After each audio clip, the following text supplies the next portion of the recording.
flew the body back to Germany for the funeral, and a new shocking discovery was made. The undertaker noticed that the body was suspiciously light.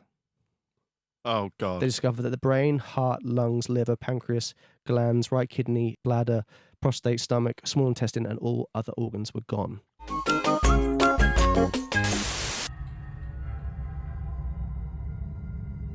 It's happy Halloween. Me and Stevie have got a cookie in hand. It's been a very long day. So I'm gonna eat this as Tom tells us some true crime tales. Now, as I mentioned at the start of the show, Tom is the one of a two pair that you're one of two that host the podcast I Could Murder a Podcast. It's out right now on YouTube. Most audio platforms. Yep, all of those, and we're going to be doing series 2 soon. Yep. So getting that prepared. But who do you cover in series 1? You got Ed Kemper, you got Ian Huntley, you got Ian Watkins. A lot of Ians. We really wanted to go heavy on Ians. We've got the Angel of Death.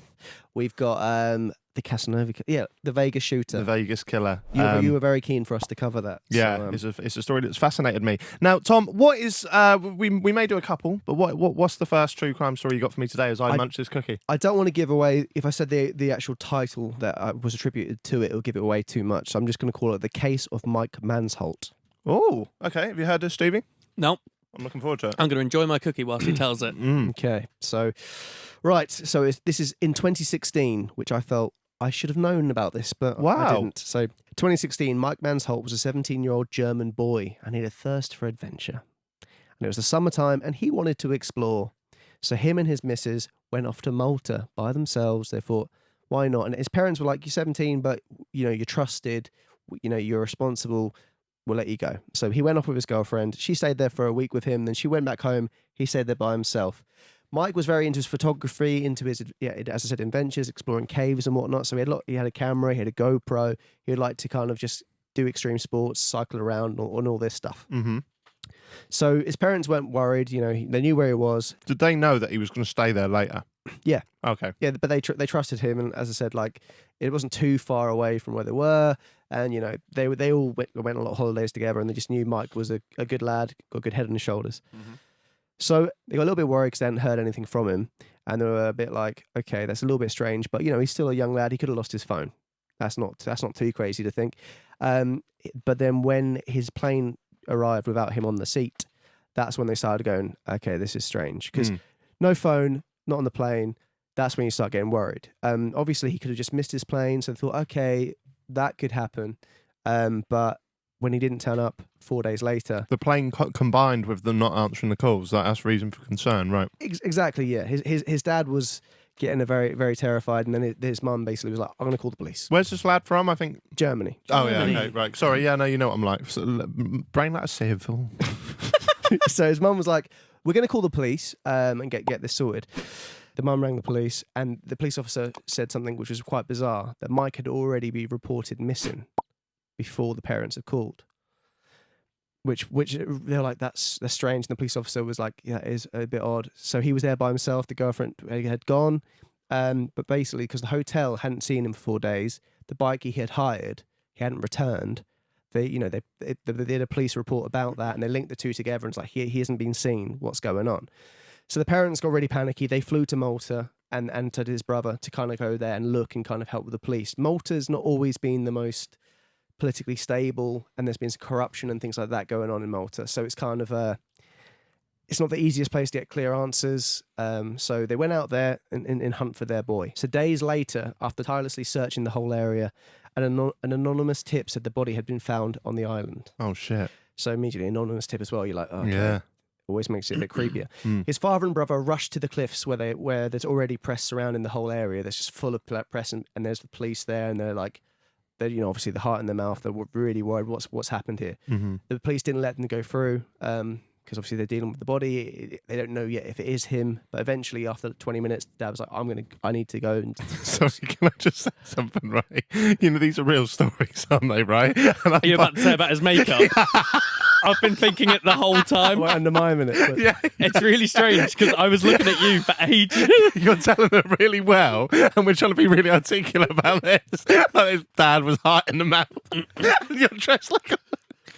I was looking at him for ages, yeah, and I started to completely forget about the makeup, and I turned and looked at Jack and was like, why is he like, oh yeah. Oh God! Right, okay, sorry. Right, so dad and a brother, dead son and dead brother. Actual dead people. So they go, look, I'm going to see who it is. So they rush through, and basically the dad goes to the body bag, looks into the bag, and because it has been a few days, he wasn't immediately like, that's my son. But obviously, it's same size, same clothing. He was like, yeah. So he was taken back to the body was taken back to the morgue. And someone actually said to his dad, like, his back was broken in 2 places. He died immediately. So that's what he was told. And it was an instant death from a fall. That's what, because at the bottom of the cliffs, it was quite hard to get to. Right. And that's what he said. So but when he was talking to some more people, he heard from one of the people that were studying the body that there were no fractures. Oh.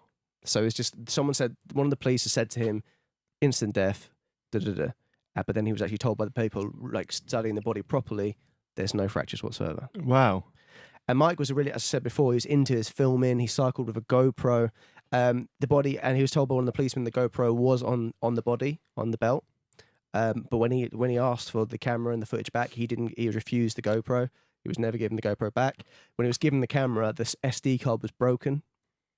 This is all a bit like, this is a bit weird. Bit convenient. Yes, it's very strange. And then so, his dad was very frustrated by all of this and obviously very upset. It was confirmed, obviously, that it was his son, Mike. And it was very unlike him to kind of just, go off and like, he was sensible. He wasn't going to go down the cliff tops or anything like that. So anyway, they flew the body back to Germany for the funeral, and a new shocking discovery was made. The undertaker noticed that the body was suspiciously light. Oh God. They discovered that the brain, heart, lungs, liver, pancreas, glands, right kidney, bladder, prostate, stomach, small intestine, and all other organs were gone. Fucking hell. What? But the Maltese stick to their official statement: the boy fell down the cliffs, a tragic accident. But other theories have been circulating that trafficking of organs. Oh my God. There's never been an explanation what had happened to Mike. Wow. But it comes across like the Maltese government must have had something Well, to I do don't with know it. if the government per se, but it's kind of like there was an incision, or there's 2 marks in his, but as I said, it was proven that he didn't have double fracture on his back. There's not a new theory. I didn't read a new theory about how he was killed, but obviously it was quite like a clean incision because it wasn't like his guts were hanging out when they got there. Yeah. And the fact that the undertaker in Germany is one that discovered like this is suspiciously light, and then they looked into it, because you would have thought taking all that out, the body would be very misshapen. Yeah. Obviously, decomposing obviously has started already because it's been left in the sun for 4 days. But yeah, his father has been trying to find out what has actually happened to his son. But it was obviously done by someone who knew what they were doing. Yeah, it feels like it's not the first time they've done it. They've seen a kid by himself, and probably I imagine they've stalked him about a bit, seeing he's alone, he's cycling around by himself. We can get him here, and then taking advantage of that, and then doing unthinkable things. Oh my God. And then they've dumped him at the bottom of a hill. Because I guess because it mountain. Because then you could just you could say that it's believable, isn't it? Someone on the bottom of a cliff is dead. How has he died? He's fallen off. With all of those organs that were taken out, because that was quite an extensive list there. It's too long. If anything. Yeah. I imagine that the body's way lighter. Not just like, oh. Yeah. Yeah, it shouldn't have got all the way back to Germany before someone went, hold on a minute. Yeah, but they're not doing weighing in for luggage, going, oh, actually, he's cheaper than you think. No. But yeah, you would have thought. No, but like anyone who handled that body before that moment must have known. But then it was being handled by people in Malta. So someone higher up. Nothing against Malta. This is just literally the story. I've been to Malta. I don't think I'll ever go back. I was there about 6 months ago, 8 months ago. Did you not like it? I loved it. Right, why will you never go back then? Yes. What, because of that? Organ trafficking. Well, Ian Huntley did shit here. Have you been to Soham since? No. There you go. No. So yeah, that story's like it did happen. So it's just one of those where if you're the father and you can never find the actual truth there. He's been trying to get details from the Maltese police, and they just all stick to the story. And that's what happened. Do you think it's one of those things, because if so many people know if so many people know the answer but they're hiding it, a collective can only hide something for so long before one person lets a little detail slip, and so on and so on and so on. So it's a bit of a weird comparison, but it's a bit like the moon landing. People often theorize whether or not that was actually faked. I don't know if it can be, can it? Because so many people would have had to keep that secret for so long. This seems like something where a lot of people have to keep the secret. Do you know what I mean? Is it one of those things where the Maltese police are thinking, obviously, this is going to be bad press for the country. Tourism is one of our main earners, and the government are probably like, if we don't want to have a horror story that's going to dampen our holiday kind of area and our business. So sometimes. Like another story I was researching for this, the police just like, there was rumoured to be more bodies. The police were like, we beat the record for body count of a person. We're just going to call it there. Cause it's really? Yeah. It's sometimes the police, like in occasions back in the day, were sometimes like, this is going to be so detrimental for the area and all this stuff. And the government sometimes intervene and be like, let's kind of put it in a box. I mean, I'm amazed 2016 that Malta, kid with no organs, that I've never heard that. Yeah. You always imagine these stories to have been like in the 90s or something. Yeah. So it's a very horrible What was this story. one called? It was the Maltese organ theft. Oh, I see how that would have given away the story. Yeah. Unless someone really liked the piano in a church. And we're back to happy hour. Oh, spooky. That's organ.